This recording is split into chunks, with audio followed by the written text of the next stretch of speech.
Hello everyone. तो आज हम बीजेंगे सौंफ, मूली और चुकंदर। तो सौंफ बीजने के लिए यहाँ पे मैंने सौंफ ले ली है। तो अब हम इसके लिए मिट्टी तैयार कर लेते हैं। पहले यहाँ पे ये जो खेत है, यहाँ पे हम सौंफ भी बीजेंगे और मूली और चुकंदर। तो पहले तो इसकी हम गुड़ाई कर लेते हैं।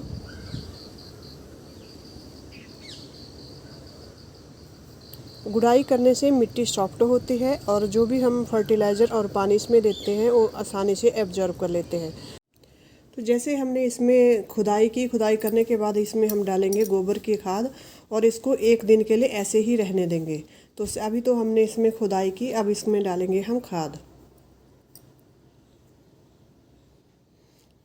तो यहाँ पर मैंने 2 टब गोबर की खाद खेत में फेंक दी है। अब इसको इसी तरह से रख देंगे, थोड़ा सा मिट्टी को रेस्ट होने देंगे।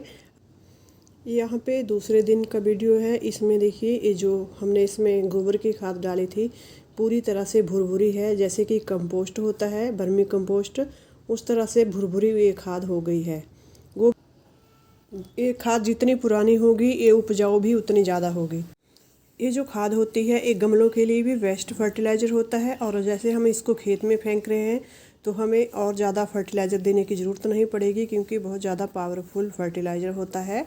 तो इसको हम जो है खेत में मिक्स कर लेते हैं, सॉइल में मिक्स कर लेते हैं। उसके बाद हम यहाँ पे बीज लगाएंगे।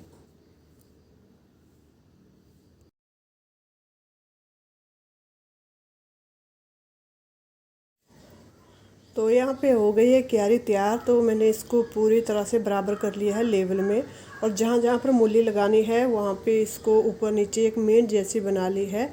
इनकी जो ऊंचाई होती है वो कम से कम 1-1.5 फुट तक ऊंची होती है, जैसे यहाँ पे है। इसमें कैमरे में तो नहीं लग रहा है इतना पता। इस तरह से हाइट पे ले जानी है और हाइट के ऊपर ही मूली लगानी है।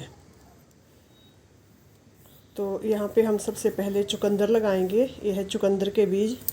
तो इसके लिए मैंने पहले ही लाइनें बना ली है। अब लाइनों में हमने चुकंदर डालना है। और ये है शलजम के बीज, जो बिल्कुल राई की तरह होते हैं। इस तरह से होते हैं शलजम के बीज। और मूली के बीज भी है यहाँ पे। ये है मूली के बीज। तो ये सारे अभी हमने बीज देने हैं यहाँ पे।